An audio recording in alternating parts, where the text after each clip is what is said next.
Why are Americans so hesitant or seem to resist EVs so much? Are the Camaros coming back, and what's the deal with that? Can you tell us more? Please tell me whether it's a myth or a fact that I'm paying double the premium because I have a red car.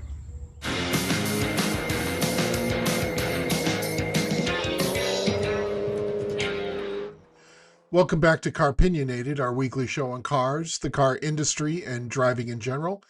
We're going to try something a little bit different today. I asked friends, family, and coworkers to give me questions about cars and the car industry. So I'm going to answer those questions and give you some insights of my own. Our first question is from Gator Bob Palumbo in beautiful South Florida. Hey, Car-Pinionated, I've got a 2019 Ranger and it's time to trade her in for something new. And I was thinking about a Honda Ridgeline and I see that the factory is closed for like 2 years. What's up with that? So Honda has confirmed a third generation model and it's going to be available in about 2 years. So one of the reasons why this delay is happening is because Honda is working on a new engine for the truck. It's going to be a new hybrid 3-liter V6, replacing the 3.5-liter V6, and it'll be delivering 300 to 320 horsepower and 320 to 350 pound-feet of torque. And it'll have improved performance and emissions. So that's one reason. The other reason is out of the cars they build at the Alabama plant, they build the Passport there and the Pilot there and some other vehicles. So those vehicles sell more than the Ridgeline. So in terms of economics, it's probably more priority to get more of the SUVs out than the pickup truck. The new truck will be a squarer design. It will still be a unibody construction, not a body on frame. And it aims towards the more casual side of the pickup market. And I know that this is disappointing news, but also remember that this is the same sort of pause that happened between the first generation and the second generation, that they took a break before the new ones came out. Our next question is from Fox 61's Joe Monty, who has a question about Camaros. Hey Doug, I got a question for you about the Camaros, but before I get to it, I just wanted to say I've had my 2015 Camaro since 2019, and I got to say I've had no real problems with it whatsoever. It's been a great car. It's built like a tank. It drives. It's very solid. It can pull its own weight for sure. It's certainly not like the V8 models. I've got a 6, but it comes in handy for me because I'm driving from the Shoreline to Hartford every day, so it saves me a little bit of gas. Not a ton, but some. I got to ask you though, are the Camaros coming back, and what's the deal with that? Can you tell us more? So yes, the word on the street is that the Camaro will make a return. Now, the Mustang is the last survivor from the 3 that were for sale like 3 or 4 years ago, the Camaro, the Challenger, and the Mustang. So the Challenger went away and has been replaced with at first an EV Charger, and now we're seeing a straight 6, turbo straight 6 being dropped in those cars, and we're seeing how those sales are going. It's sort of they got off to a very slow start when it was an EV. Any case, what we've heard from GM, and nothing has been official. This is based on suppliers and industry reports, that the Camaro is going to return for the 2028 model year, and it's going to be start building at the end of next year at the Lansing Grand River Assembly Plant in Michigan. It's going to be based on GM's rear-wheel drive Alpha platform, dubbed Alpha 2-2, and it's going to be shared with the new Cadillac CT5. And I've also heard that Buick will be based on this as well. And here's hoping that it's going to be all in black and be called the Grand National, because that was always one of my favorite cars. It's going to be probably a gas-powered lineup and a turbocharged 4-cylinder base engine, along with traditional V8 options for the higher performance trims. Now they've talked a lot about a Camaro SUV, but it's probably going to be the traditional two-door vehicle. Although I could see that there might be a four-door. Who knows? Um, just to widen the market out a little bit. Their traditional rival has been the Ford Mustang, and it has been since 1967. So it'll be interesting to see. I would bet that we're going to see it in a couple years. So as we saw, Joe has a really, really red car. So that leads to a question from Leah Myers, one of my colleagues at Fox 61, who asked this one. Hello, Car-Pinionated crew. I have two vehicles in my insurance plan, a red Ford Focus and a maroon Honda Accord. Please tell me whether it's a myth or a fact that I'm paying double the premium because I have a red car. This is kind of a myth that's out there, but what I found out was that insurance rates are based on, when it comes to the car alone, is based on the VIN, the vehicle identification number. And that is a unique identifier for every vehicle built since the early 80s. The paint color is not defined in that VIN. What is defined is where the vehicle was manufactured, what options are on the vehicle in terms of engine and trim level. It's also got information about what specific plant was used beyond just the country that it was built in. It tells what the manufacturer is. So all these factors go into this number. You can also determine the year by looking at that. The last 6 digits are specifically the unique identifier for that specific vehicle in terms of the serial number. So looking at that, and you determine all those things, and that's what the insurance company uses to determine the rates on a vehicle. Obviously, a lot of other factors that are specific to the customer and where they live, how far they drive, all these other things, their driving record, all those factors also factor in insurance rates. The next question is from my sister Cindy, and she writes, I've been looking to buy a new to me car. I've always bought slightly used cars to save some money, but I'm seeing less of a cost differential between a 2-year-old Subaru with 20,000 miles on it and a brand new one of the same model. It used to be that you could save $5,000 to $6,000 going with slightly used, but if I only need to spend an extra $2,000 for a new car, should I go for it? So here's my advice, and it's all situational. Every case is going to be different. I would recommend that you buy the new car for a couple reasons. One, because you're starting from 11 miles on the car, which is going to mean that your warranty is going to last longer, that any problems are with the vehicle are not going to be somebody else's problems. That they had, and then they turned it in. And people get rid of new cars, newish cars, for lots of reasons. They come off lease, they don't, circumstances change, they need a different vehicle, or they just don't like it. So there's a lot of variables there, like newish cars end up on the used car market. That being said, in this circumstance, with the fact that used car prices are really high right now, that differential doesn't make sense to it makes more sense to pay the little bit more money and get a brand new car. The other factor is that with loan rates are also very attractive for new vehicles as opposed to used vehicles. So that's another piece there where you can save some money on the interest rates. There's a lot of different variables here, and every case is going to be different depending on the kind of car, depending on what you're in the market for. If you were looking for an EV, a lot of fairly gently used EVs are on the market for significantly less than what they paid for when the vehicle was new.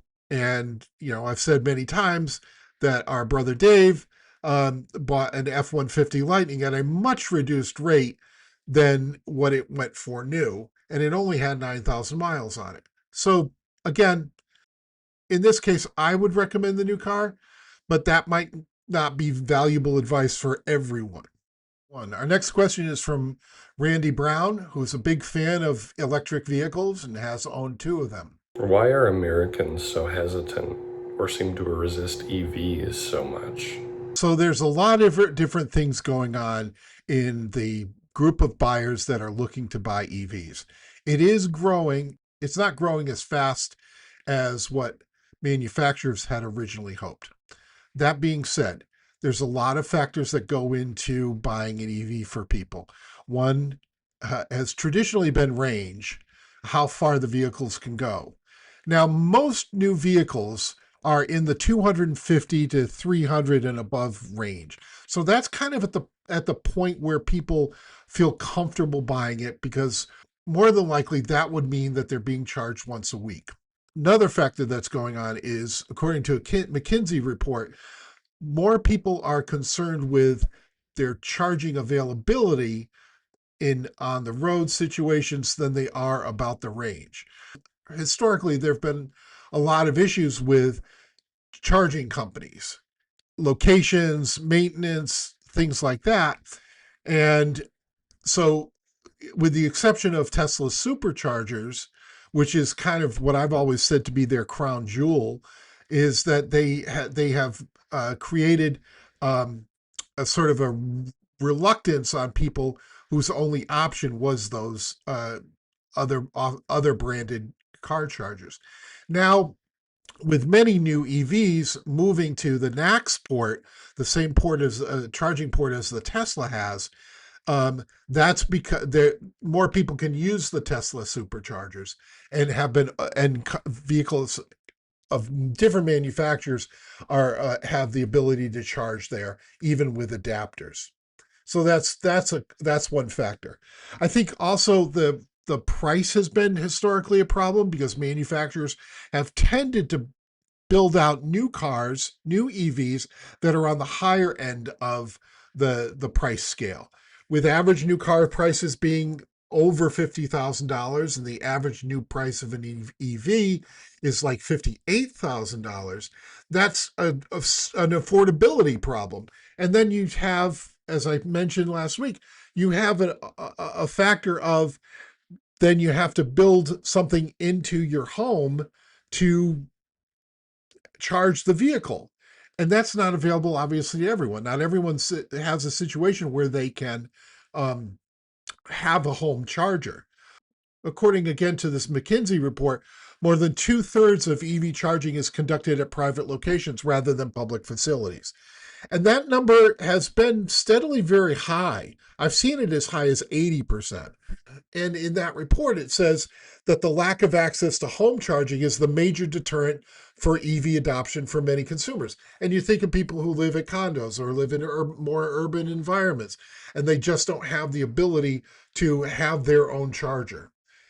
We also see more attempts, like in New York City, where they're building chargers off of existing power supplies. So they're basically able to have off-street charging. Another couple factors.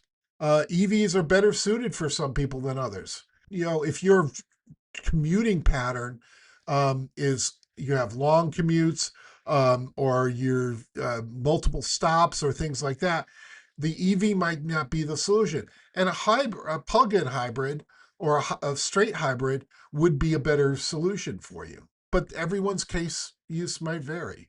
Prices for EVs are coming down. We see the Nissan Leaf. We're seeing the projections of the Slate pickup, which is at $25,000. The new Ford Fathom, which is just under $30,000. And that's part of Ford's Universal Electric Vehicle program. So the prices are coming down, and it used to be that the lower price vehicles had much worse range. Now you're still seeing a decent amount of range in that vehicle at a good price point. I think there's also a lot of myths when it comes to the cost. Now, electricity rates can vary from state to state, but even in the most expensive states, electricity is about 50% cheaper than gasoline. That is, of course, if you're charging at home.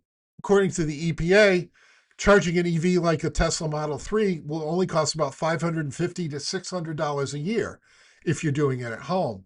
And a gas-powered BMW 3 Series will cost an average of over $2,000 a year to fill.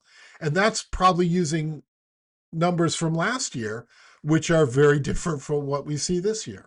Lastly, one of the things to keep in mind is that according to Consumer Reports, EV range is a moving target. It depends on the ambient temperature. It depends on how you drive. It depends on the accessories you use. It depends on so many things, much more so than a gas-powered vehicle.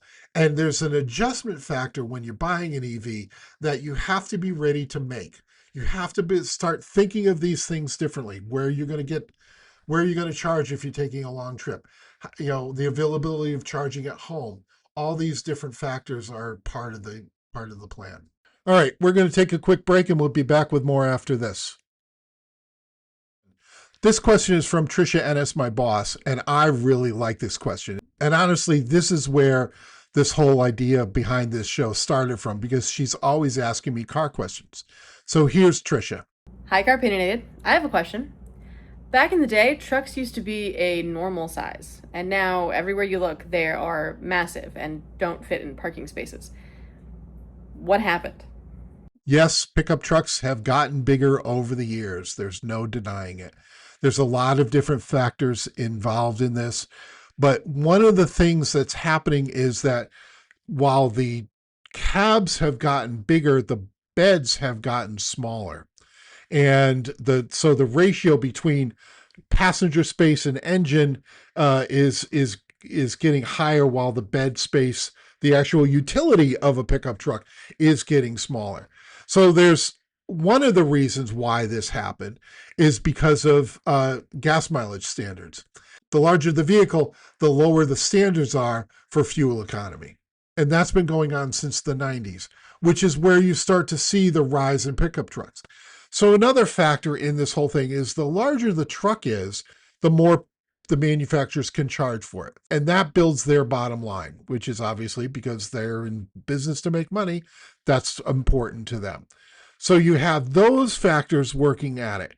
Also, the change in what pickup trucks are used for.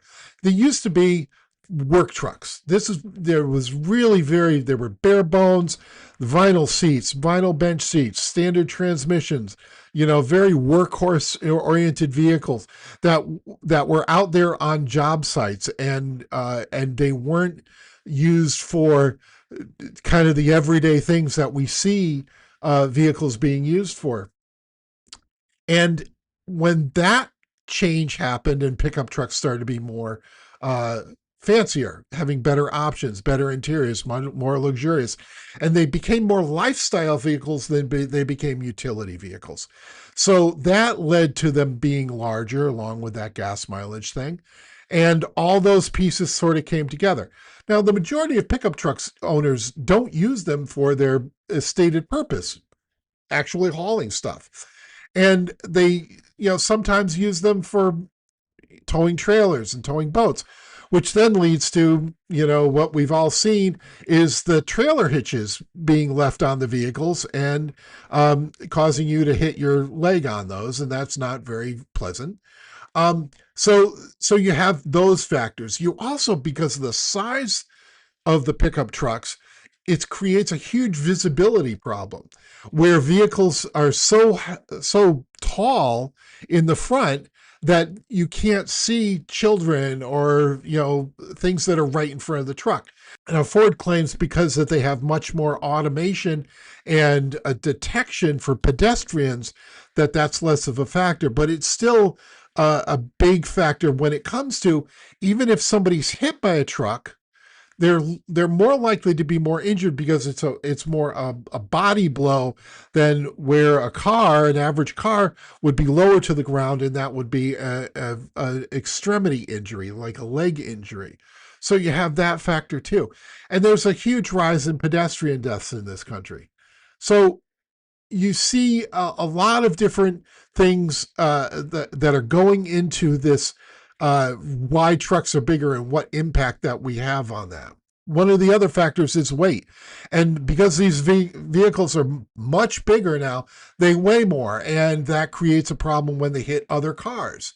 That just the laws of physics are the fact that there's a much larger vehicle smashing into a smaller vehicle, that obviously is going to create a problem. All right, we have the next question is from Matt Scott, our morning meteorologist at Fox 61. Hi guys, got a question for you. EV driver here. I love mine, but I will tell you, a lot of people say, "Oh, aren't you worried that the battery's going to blow up or the car is going to set on fire?" I'm not, but I need to know, is it fact or fiction? According to firerover.com, all electric vehicles experience about 25 fires per 100,000 vehicles sold, compared to 1,500 fires per 100,000 gasoline cars sold. In Sweden, it's 3.8 fires per EVs, as opposed to 68 per 100,000 ICE vehicles, internal combustion engine. So while there are fewer electric vehicles on the road, the numbers are balanced out in terms of the entire population. That being said, if there is a fire with an EV, it's harder to put out. It will burn longer and it will restart. And there's a lot of factors going on. Remember that every internal combustion vehicle has a big reservoir of flammable liquid inside it. So a regular internal combustion engine can burn and is more likely to burn, but it's a quicker burn, and within 20 minutes, it's all done. So there's kind of that balancing act. Now, there are vehicles, there have been cases of certain GM cars that are EVs where they've said to people that there's a problem and they need to be parked outside. So it's not uncommon to hear about these problems, but they are far less common than fires in an internal combustion engine. Fire departments also have to train to learn how to react to a crash with an electric vehicle, whether that's a EV only or a hybrid, because of the high voltage involved. Lastly, the National Fire Protection Association says that internal combustion engine vehicles fires occur an average of every 2 to 3 minutes in the United States. So according to them, there's no current evidence that suggests EVs are more likely to be involved in a fire than ICE vehicles. So this next question is from my sister-in-law, Sue. And her question is, cars now have a mechanism to shut off when stopped at a light. Does this have a negative effect on the starter? Is this mechanism that was put into place to help with emissions actually detrimental to the car? So there's a little bit of a controversy about this because people just don't like it. That's the bottom line. The current administration has advanced plans to get rid of the automatic stop-start, but for now, it's still on a lot of vehicles. And it does save gas, and that can go from anywhere from about a little bit more than 7% to 26% increased fuel mileage, depending on if you drive in the city, you drive on the highway, and on different things like this. As far as durability, Consumer Reports says that the technology is designed to handle the repeated starting and stopping of the engine. And they're designed for this function and to have stronger starters and batteries. That being said, any mechanical piece of a car is prone to breaking. And so I'm old enough to remember that there was a time when it wasn't an uncommon thing to replace a starter in the vehicle. And we've gone through a period of time where cars are much more reliable. And so, but any technology gets more complex and it has more problems. Not to say that this is a specific problem with the cars, but it's just more things on a car, more things can go wrong. Also, if you remember, if you have a hybrid, the system that they use to motivate after when you step on the gas is that they're starting off on electric power so they can smoothly blend in the internal combustion. So that's smoother and the drivers don't necessarily notice. I really do appreciate everyone who submitted a question, and I look forward to answering more. If you have them, you can email me at dstewart at fox61.com. That's DSTEWART at fox61.com. And I will put together another episode of answers to questions that you may have about cars. And remember that you can watch old episodes of Car-Pinionated on our YouTube channel. Just look for Fox 61 News and then for the Car-Pinionated playlist. And with that, we will see you next time.